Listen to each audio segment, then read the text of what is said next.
My wife came home after her long travel with her sister and discovered the cruel letter I left exposing all her terrible secrets. Hey Reddit, my wife Maya told me she was going to Charleston with her best friend Chloe for a girls' weekend. She said it casually, like it was just another routine trip we'd done countless times before. The plan sounded innocent enough. Beaches, cocktails, massage treatments, the usual relaxation activities that women enjoy together. We'd always trusted each other completely throughout our marriage, and there had never been any reason to doubt her word or question her intentions. But something felt different this time. When she said goodbye, her eyes didn't quite meet mine the way they usually did. Her kiss felt light and robotic, lacking the warmth and connection I was used to. As she pulled her suitcase down our driveway, she didn't look back even once, which struck me as odd since she always waved goodbye when leaving for trips. I found myself watching her drive away through the blinds of our front window, and I realized I didn't even wave back. Something in my gut felt unsettled, though I couldn't put my finger on exactly what was wrong. That evening, I stood alone in our kitchen eating stale crackers straight from the box. My eyes kept drifting to the little magnet photo of us stuck to the refrigerator, the one from our trip to Nashville 2 springs ago.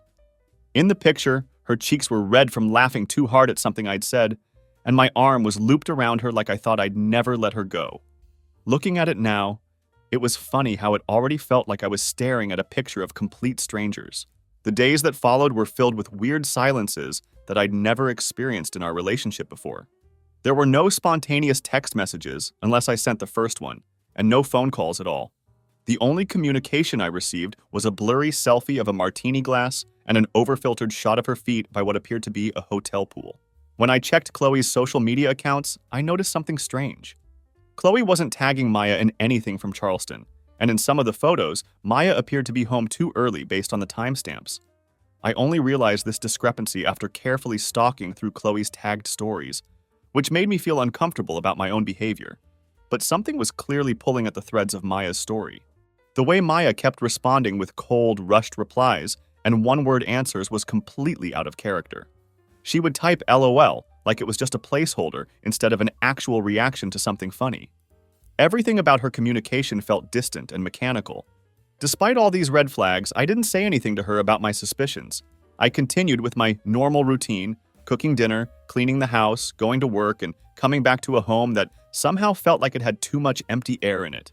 There was this constant pressure in my chest, like a coil wound too tight, and something just wouldn't sit right in my stomach no matter how much I tried to rationalize her behavior.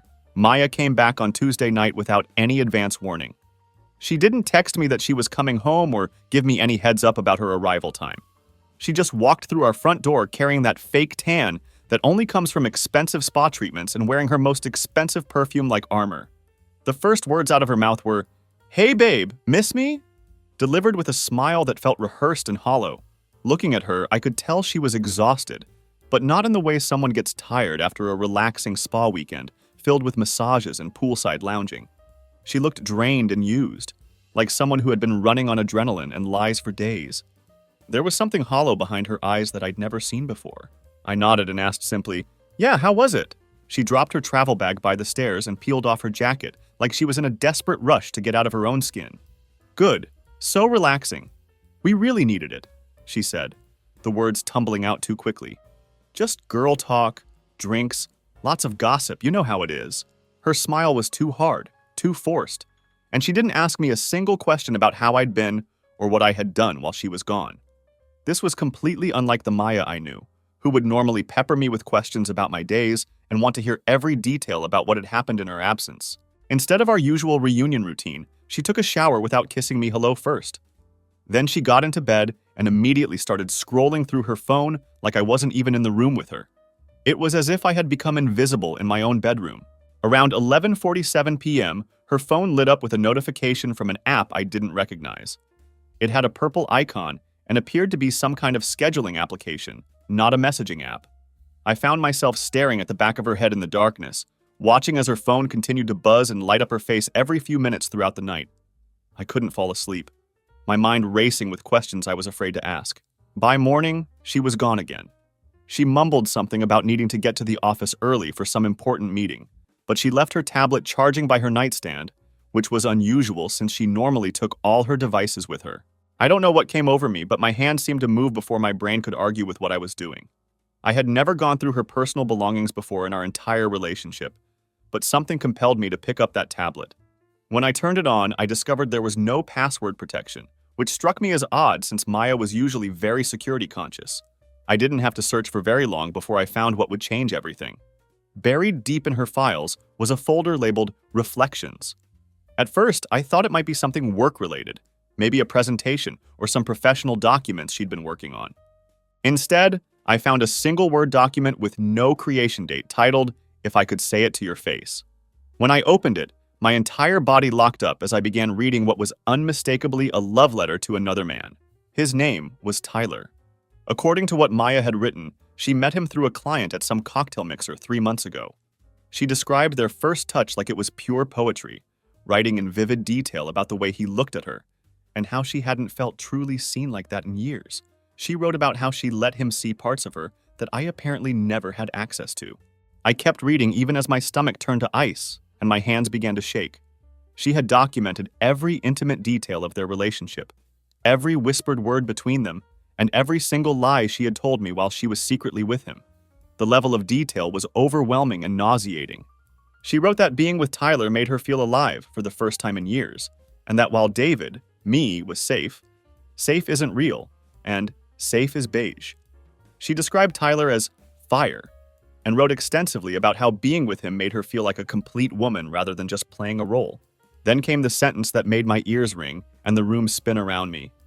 I love my husband, but I love Tyler more. She also admitted in explicit detail that they didn't use protection during their encounters, and that she didn't even care about the risks. She said it felt right and natural, and that being with him made her feel authentic in a way she claimed she never had with me. I sat there motionless for almost an hour, the tablet heavy in my lap, my hands completely numb, and my pulse slow but thunderously loud in my ears. I don't remember standing up, and I don't remember consciously deciding to write the note, but somehow I found myself writing 4 simple words in black ink on a piece of paper. I read it all. I stuck it to the refrigerator where she couldn't miss it.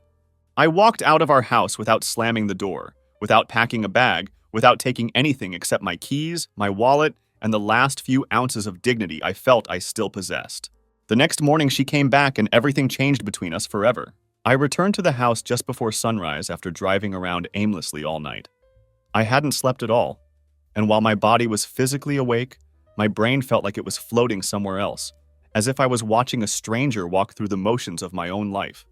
I sat in our driveway for a long time, with the engine still running, gripping the steering wheel tight enough to leave permanent impressions in my palms. The windows of our house were still dark and lifeless. Through the kitchen window, I could see my sticky note still attached to the refrigerator, illuminated dimly by the green glow of the microwave clock. I read it all. She must have seen it when she came back the night before, must have stood there reading those 4 words over and over again, trying to figure out exactly how much I really knew and what parts of her betrayal were still salvageable. But when I finally walked through the front door, she wasn't crying or panicking like I expected. She wasn't even angry or defensive.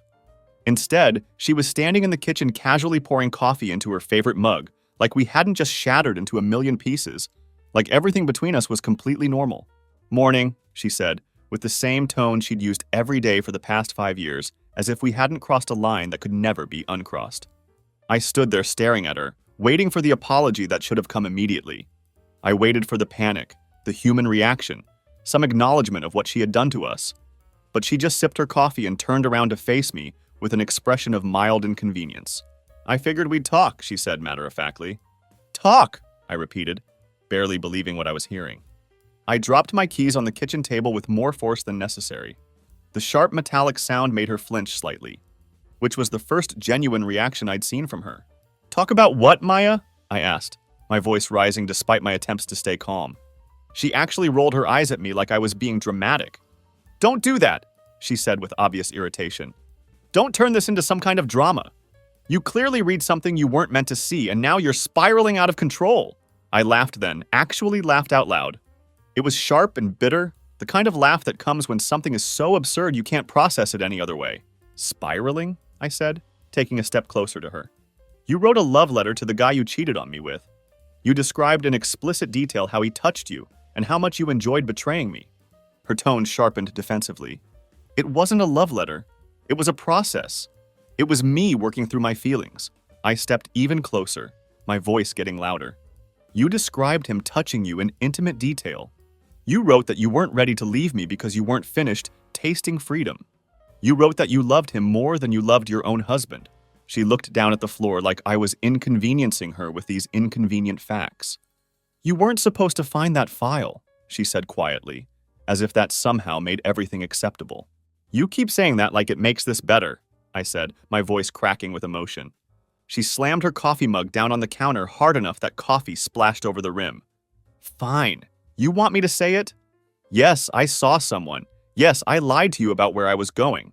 But maybe if you paid more attention to me, if you didn't act like this safe little husband all the time, I wouldn't have felt so goddamn invisible in my own marriage. There it was. The slow twist of the knife, delivered with surgical precision. The way only someone who knows your deepest insecurities and vulnerabilities can really hurt you. She was turning this around on me, making my loyalty and devotion sound like character flaws. You felt invisible, I repeated slowly, letting her words sink in. So you threw away our marriage like it was a cheap jacket you didn't want anymore. She folded her arms across her chest defensively. It's not black and white, David. You keep thinking I'm some kind of villain in this story. Maybe if you tried to understand why I felt the need to step outside our marriage, we wouldn't be standing here having this conversation. I stood there, absorbing it all. The contempt in her voice, the way she was twisting everything to make it my fault. As if I hadn't bent over backwards for years to make her happy. As if I hadn't been loyal to a fault, ignoring every red flag because I loved her too much to believe the worst about her character. I didn't cheat because I hate you, she continued, her voice taking on a patronizing tone. I just needed more than what we had. More than me, I asked, my voice barely above a whisper. More than the life we built together? More than the man who held your hand through your father's surgery? Who worked overtime to get us out of debt? Who stood beside you when you didn't believe in yourself? She didn't answer. She just stood there in silence, unable or unwilling to respond to the reality of what she had thrown away. I should have screamed at her. I should have thrown something or completely lost control. But I didn't do any of those things. I just stared at her while something deep in my chest split apart. It wasn't loud like breaking glass. It was more like fabric, tearing slowly down the middle, quiet but irreversible. Finally, I said with complete certainty, You killed this marriage. Not me, not us, you. You made the choice to destroy everything we had. She bit her lip and looked annoyed, as if I was being unreasonable. So what now? She asked with exasperation. You want a divorce? You want to ruin both of our lives over a few mistakes? A few mistakes, I repeated her words back to her. She was talking about her affair like she had accidentally dropped a dish or forgotten to pay a bill. No, I said firmly. You already ruined my life. Now I'm just making sure I don't keep living in the wreckage you created. I walked upstairs to our bedroom and took a single suitcase from the closet. I filled it with enough clothes for a few weeks, moving methodically and deliberately. I didn't look at the framed photos on the walls that documented our years together. I didn't look at our bed where she had lain next to me while conducting her secret affair. I didn't look back at her when I walked past the kitchen carrying my suitcase. As I reached the front door with my hand on the doorknob, she called out from behind me, You're overreacting to this whole situation. I paused with my back still turned to her. No, I said without looking back. I'm just finally reacting appropriately to what you've done. Then I left our house for what I knew would be the last time. I stayed in a cheap motel for the first few nights after leaving our house. It was one of those run-down places you find off the highway, with a rusted ice machine that barely worked and curtains that didn't fully close no matter how hard you tried to pull them together. The room had a persistent smell of bleach mixed with stale cigarettes. Even though there was a prominent no smoking sign posted on the door, I didn't care about the accommodations. The room was quiet, and most importantly, it was mine. There was no lingering trace of her expensive perfume in the air, no ghost of her laughter echoing in the hallways, and no memories embedded in every piece of furniture. Just a water-stained ceiling above my head and the low, constant hum of isolation that felt more honest than anything I'd experienced in months.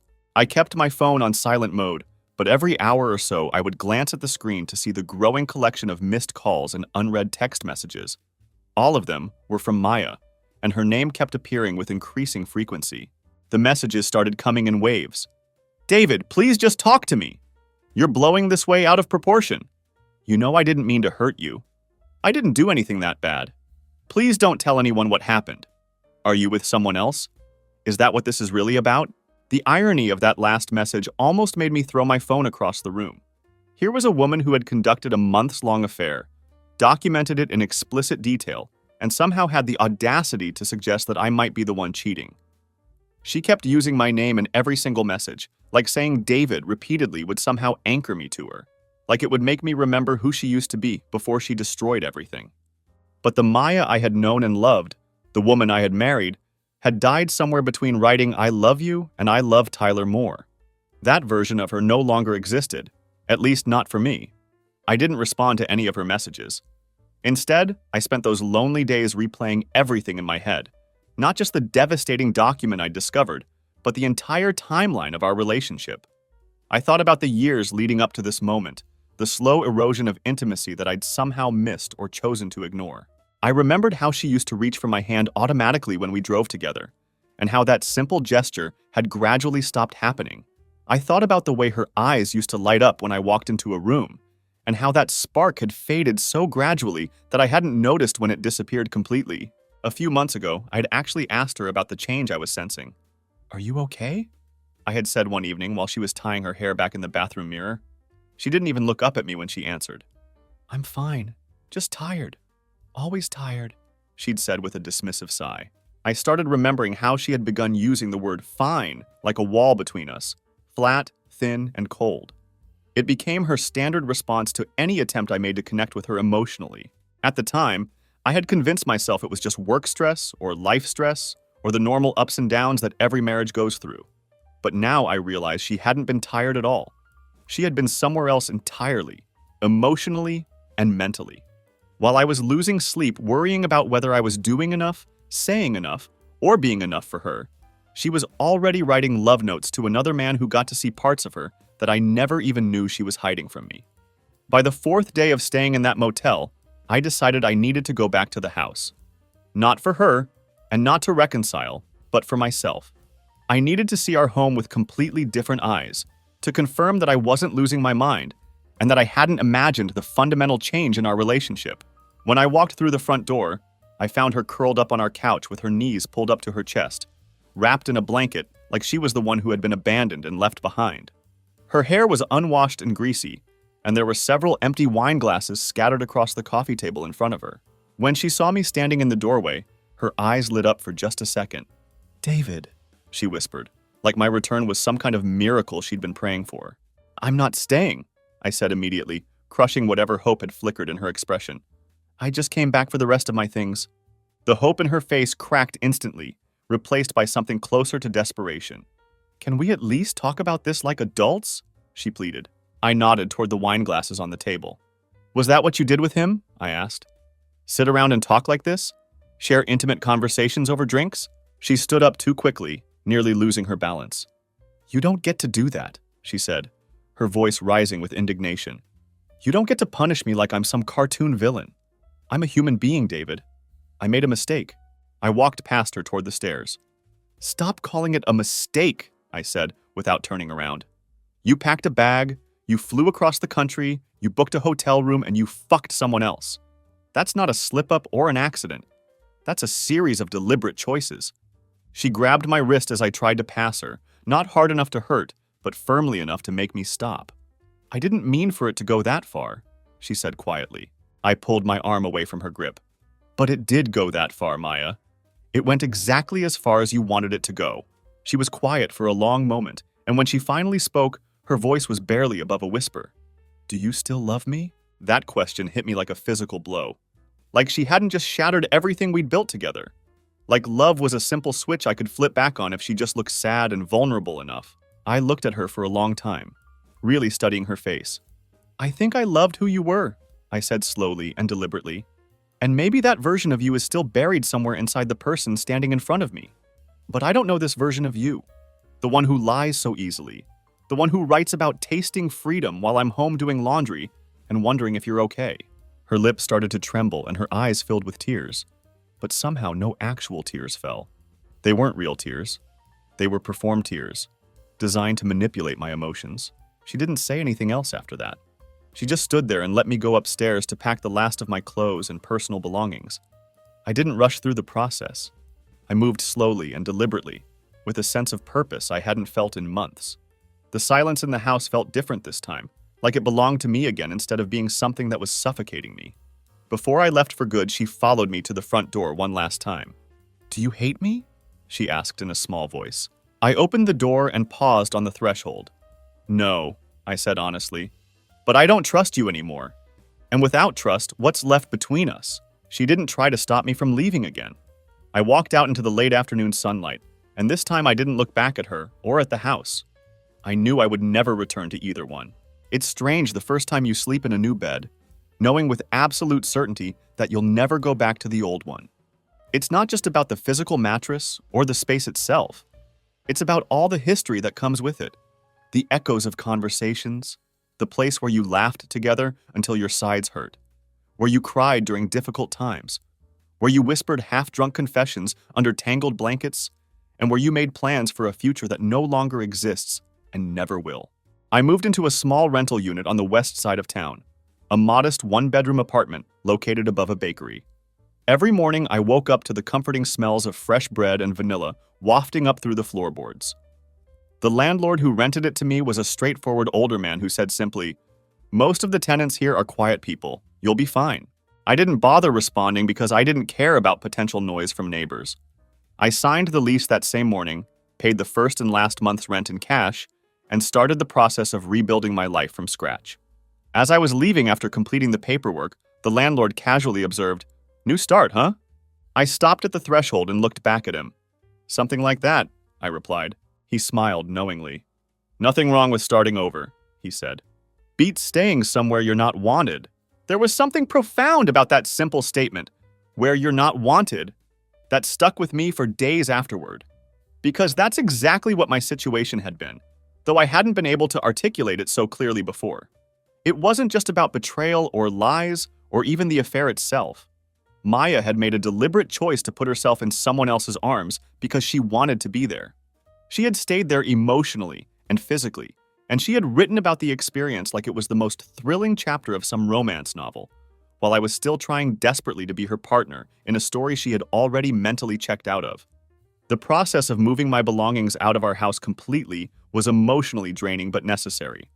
On the day I went to collect everything that was truly mine, Maya wasn't there.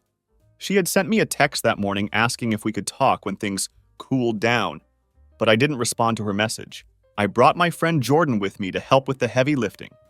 Jordan had been my best man at our wedding, and while he didn't say much during the packing process, his presence was exactly what I needed. We worked methodically through the house, taking the dining room table that had belonged to my family, my office chair, books that Maya had never shown any interest in reading, and the record player that she had never once used during our entire marriage. Halfway through loading boxes, Jordan looked at me and asked, "Want me to put on some music to make this easier?" I shook my head firmly. "No soundtrack," I said. "Let's just get it done." I was determined to complete this transition without any emotional manipulation or dramatic background music that might make me second-guess my decision. While packing up my nightstand, I discovered one final note that Maya had left for me. It was folded carefully and tucked inside the drawer where I kept my reading glasses. The handwriting was small and sharp, written in her distinctive style. The note wasn't very long, but every word felt deliberate and calculated. "I wish things had been different," it read. "I didn't mean to fall out of love, but I think I did. I don't know who I am anymore or what I want. I'm sorry that you found out this way. You deserve better than what I gave you. You always did." There was no signature, not even "Love, Maya" at the end. Just those raw, honest words that probably came closer to the truth than anything she had said to me during our confrontation. Jordan read the note over my shoulder and muttered, "Jesus Christ." I folded the paper once, slowly and deliberately, then dropped it into the trash bag we were using for items that belonged to neither of us. We finished packing and left the house by sunset. I locked the front door behind me for the final time, then hesitated for just a moment. It wasn't out of longing or sadness, but because I realized there was literally nothing left in that house for me anymore.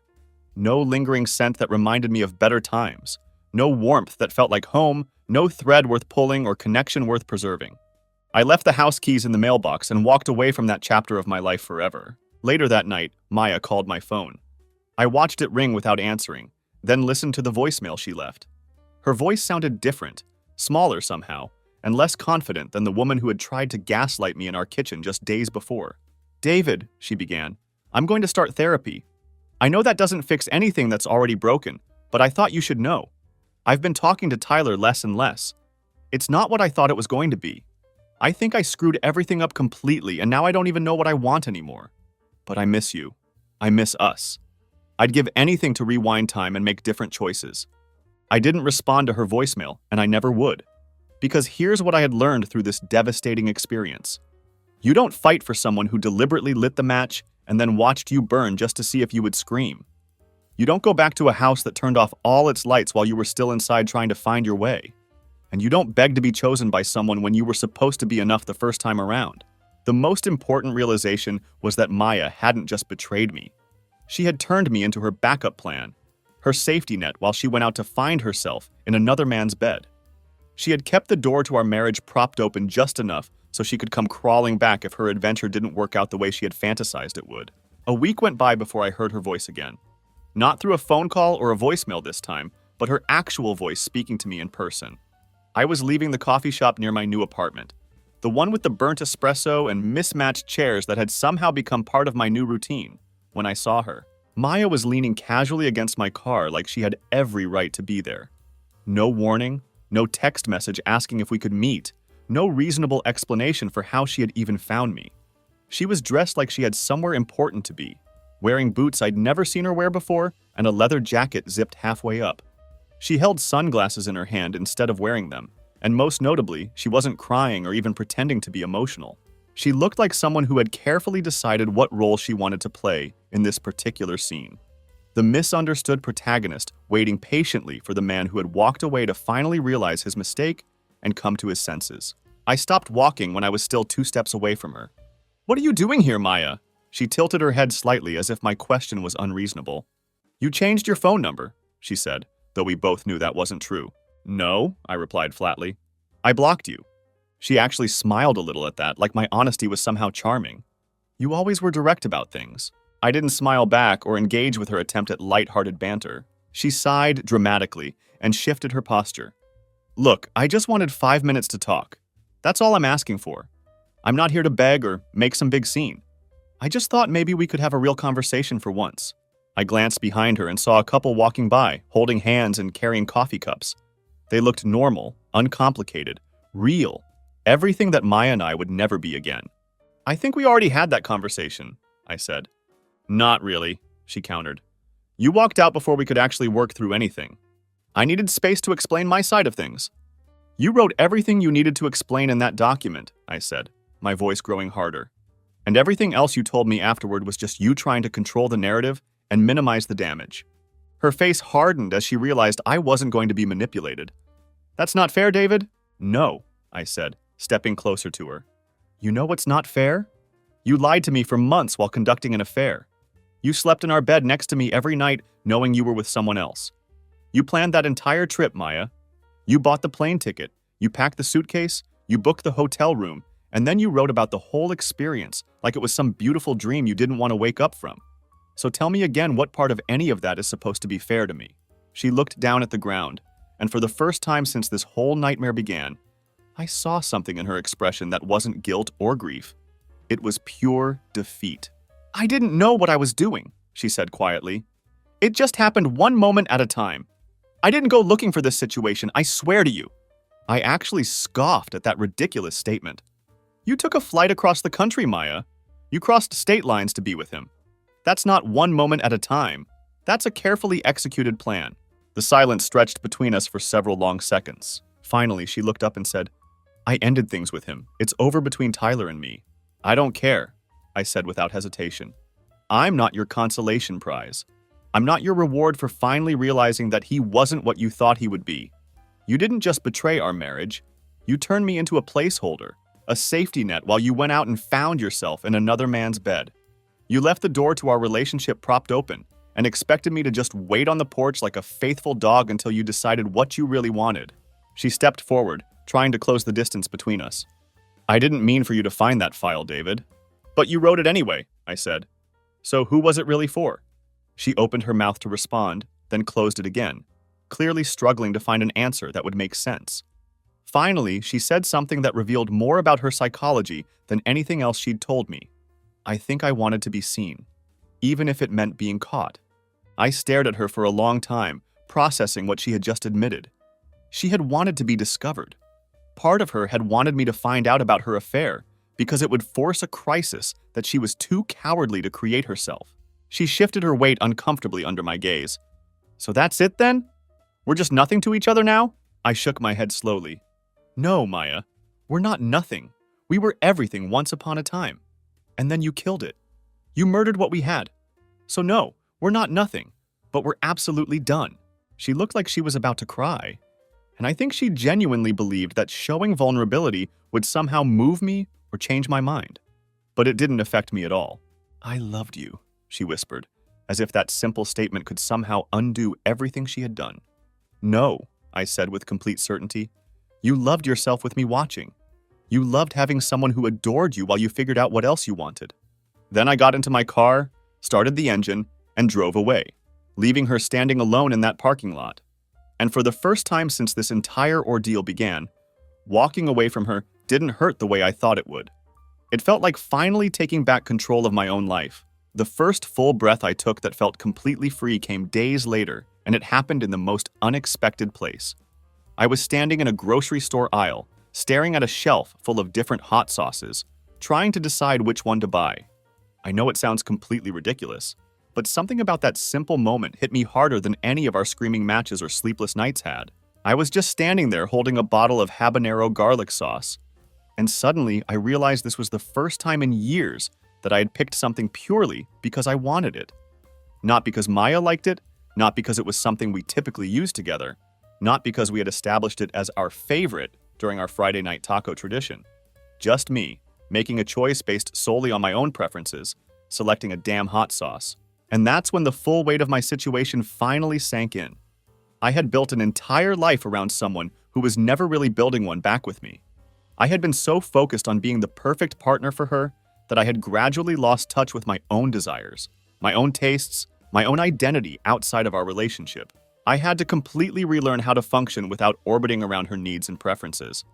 The mornings were definitely the worst part of this adjustment period.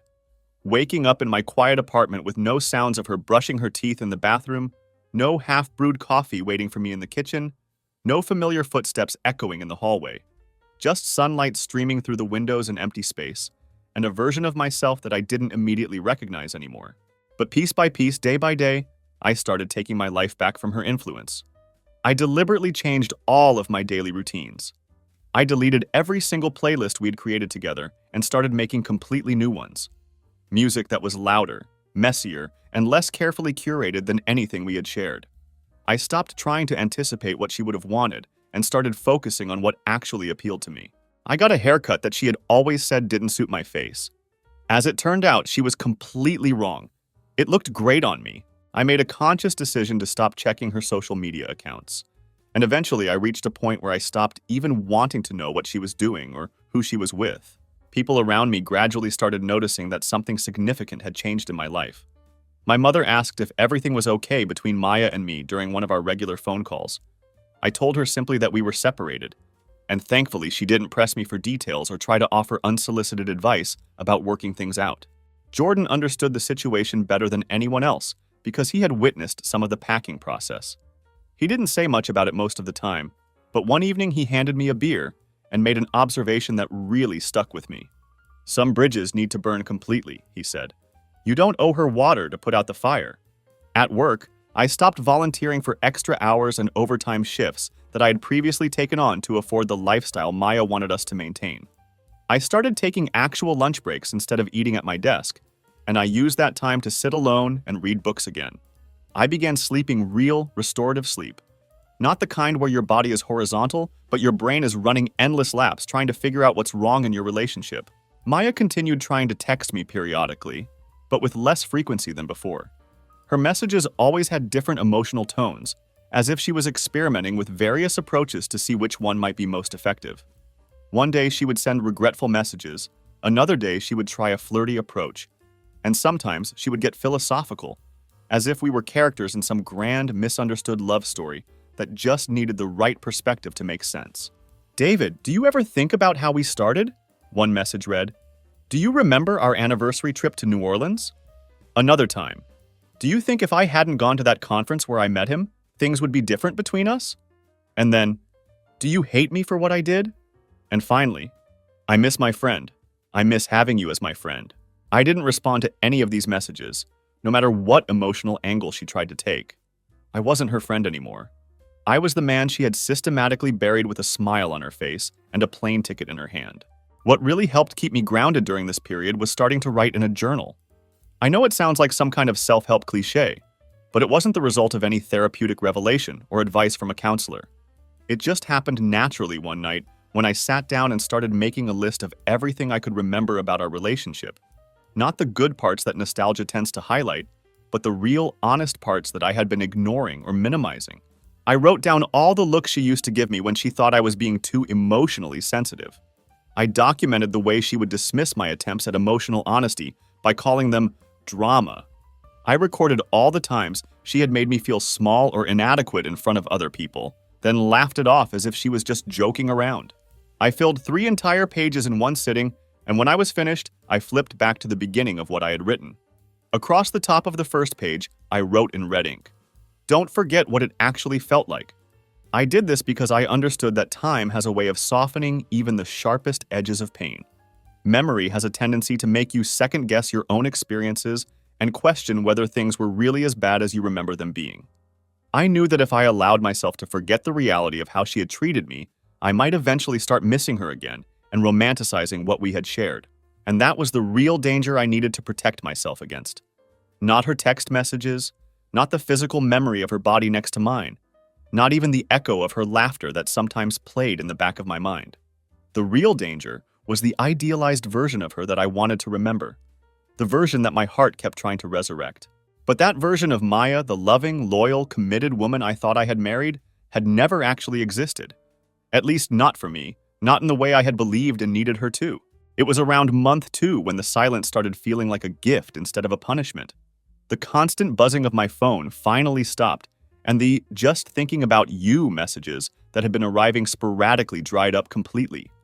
Whatever little campaign Maya had been running to pull me back into her emotional storm had finally fizzled out and died. Maybe she had gotten tired of my complete lack of response. Maybe she had run out of creative ways to twist the story and make herself seem like the victim. Or maybe, most likely, she had finally realized that I wasn't going to be the backup plan she could crawl back to when the harsh reality of her choices slapped her in the face. Because that's the thing about people like Maya, they don't really regret what they did to hurt you. What they regret is losing control over the situation. What they regret is losing their safety net, the person who was always there to catch them when they fell. The last message she ever sent me came late one night, and I didn't even see it until the following morning because I had finally gotten a full 8 hours of uninterrupted sleep for the first time in months. "David," the message read, "I guess this is goodbye then. I hope someday you'll remember the good times we had together, not just how everything ended. I did love you in my own way, and I hope that counts for something." I read the message once, then immediately deleted it without responding. After that, I blocked her number again, and this time it felt permanent. It didn't hurt to cut that final connection. It was like closing the last page of a book I should have stopped reading years earlier. Around that same time period, I started seeing someone new. Not in the desperate rebound way that people sometimes do to cover up the cracks in their hearts. Not some fix-it relationship where I projected all my broken pieces onto another person and expected them to make me whole again. Her name is Natalie, and we met at a volunteer event for the local animal shelter. It's ironic, considering Maya had always hated animals and said they were too much work and responsibility to be worth the effort. Natalie was wearing paint-splattered jeans and trying to prevent a terrified rescue dog from bolting under a folding table when I first saw her. She made a self-deprecating joke about the dog having better taste in people than she did, and I found myself laughing genuinely for the first time in months. It felt weird but good, completely real and unforced. We talked while we worked, grabbed coffee afterward, and everything developed naturally without any pressure, masks, or pretending to be someone we weren't. She didn't know anything about my history with Maya at first, and I didn't lead with that information because I wanted our connection to develop on its own merits. When I finally told Natalie the whole story, really told her everything that had happened, She didn't blink or flinch or try to minimize what I had been through. She just said simply, "That wasn't love. That was control." There's a big difference between the two. And for the first time in a very long time, I actually believed that statement was true. The most important thing about Natalie was that she didn't try to save me from my past or rewrite the story to make it more palatable. She just saw me as I was, damaged but healing, cautious but hopeful, and I didn't feel like I had to earn her acceptance or prove my worth every single day. It was the small things that reminded me of what I had survived and how far I had come. Like hearing a couple argue loudly in a parking lot and realizing that I wasn't feeling anxious about the conflict because I wasn't personally involved in it. Like waking up on a Sunday morning and knowing with absolute certainty that no one was lying to my face about where they had been or who they had been with. Like picking up my phone and seeing no unread messages from someone who only remembered I existed when she was feeling lonely or guilty. The grief didn't leave all at once. It never does with something this significant. Some days I still felt like an echo of my former self, and some mornings I woke up reaching for a shadow of someone who didn't exist anymore. But more and more frequently, those moments of sadness were replaced by genuine laughter that didn't feel forced, by inner peace that didn't come with hidden conditions, and by quiet contentment that didn't feel like punishment. I was no longer someone's backup plan or safety net. I was no longer someone's safe space, while they chased strangers in hotel rooms and called it personal freedom and growth. I was just myself, fully and completely, and for the first time in years, that felt like more than enough. It was a Thursday when I ran into Chloe. Yes, that Chloe.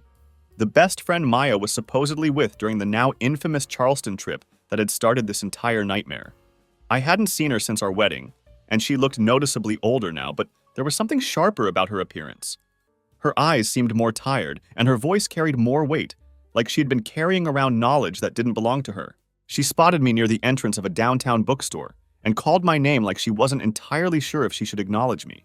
"David," she said hesitantly. I turned around, half expecting some kind of awkward smile or stiff nod, the usual uncomfortable greeting you give someone when you're connected to a messy situation.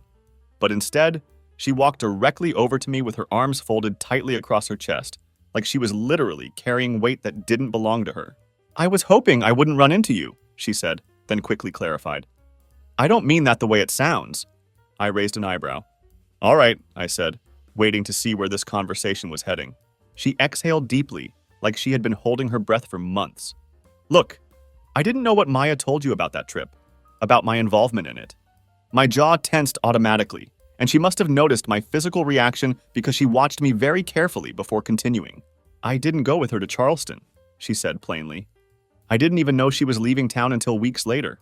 I found out about Tyler and everything that happened much later, after she was already back. When I confronted her about it, she told me not to say anything to anyone. She said you two were working through stuff, and she didn't want me confusing the narrative." Those were her exact words, confusing the narrative. Of course Maya had said that. Of course she had tried to control the story from every possible angle. I let out a short, dry laugh. "She used you as her alibi," I said. Chloe nodded grimly. I didn't like it, but she was completely falling apart, and I didn't know what was true anymore. She would tell me one version of events, then tell her coworkers something completely different, and then turn around and act like you were the source of all the problems in your marriage. I kept thinking maybe this was just one of those messy seasons that couples sometimes go through, you know? She paused, and I could see her struggling with what to say next. But then she looked me dead in the face and said something that I'll never forget. She said, "It's not cheating if it's evolution." That's when I stopped defending her to other people. That line hit me like a physical blow. It's not cheating if it's evolution.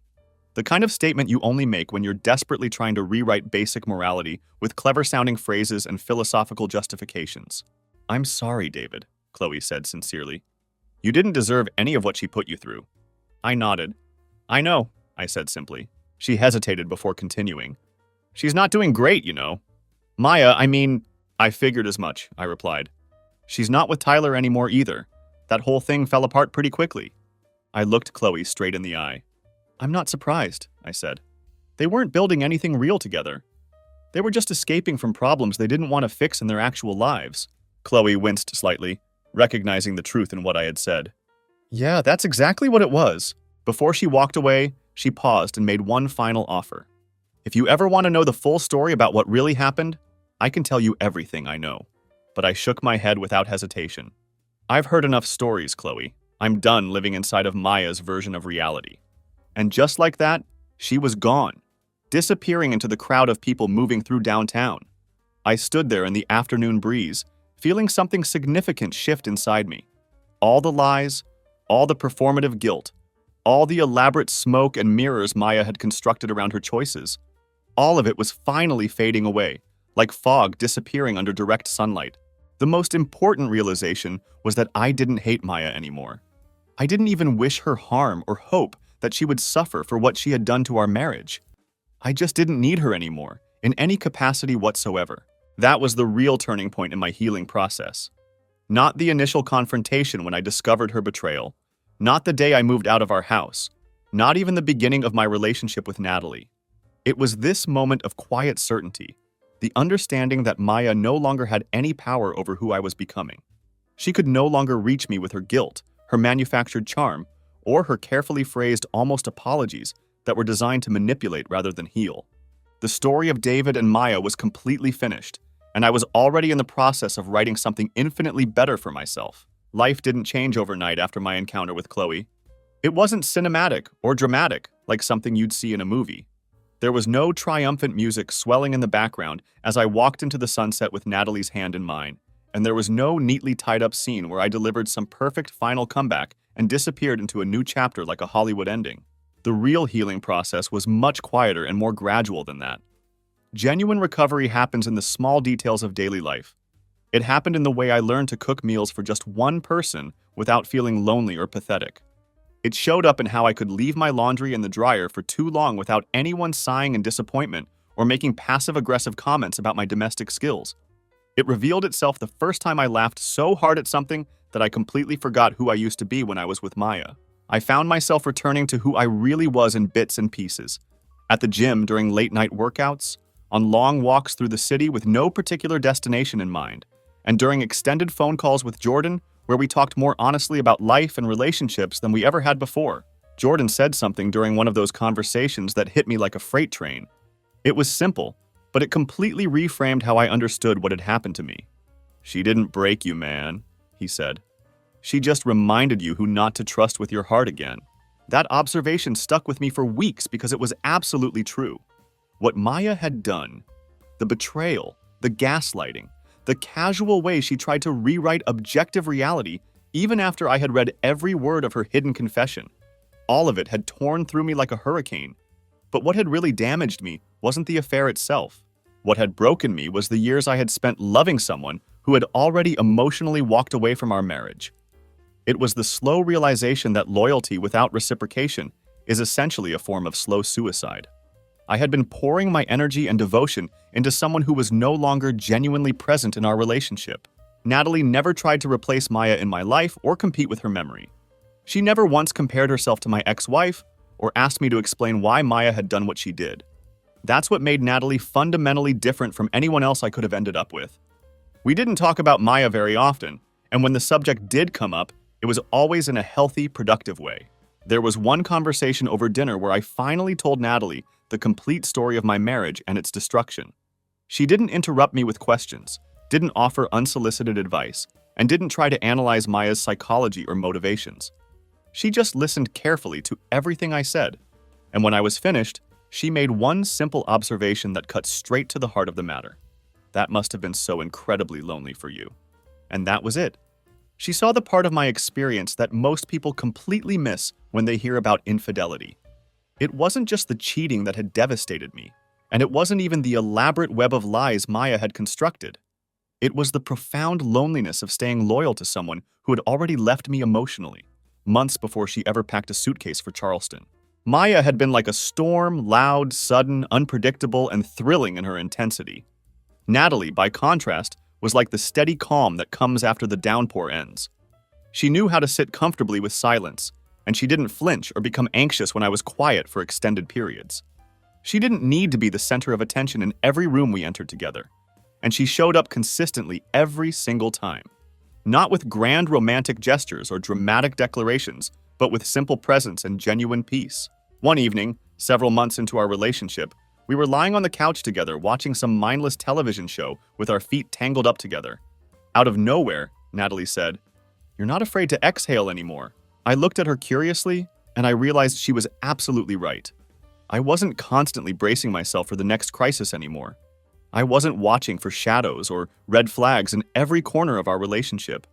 I wasn't dissecting the hidden meaning behind every sentence she spoke, every sigh she made, or every time she looked at her phone screen.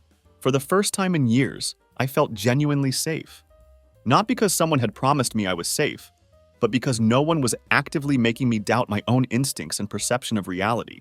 The thing about being betrayed isn't just the immediate pain of discovery.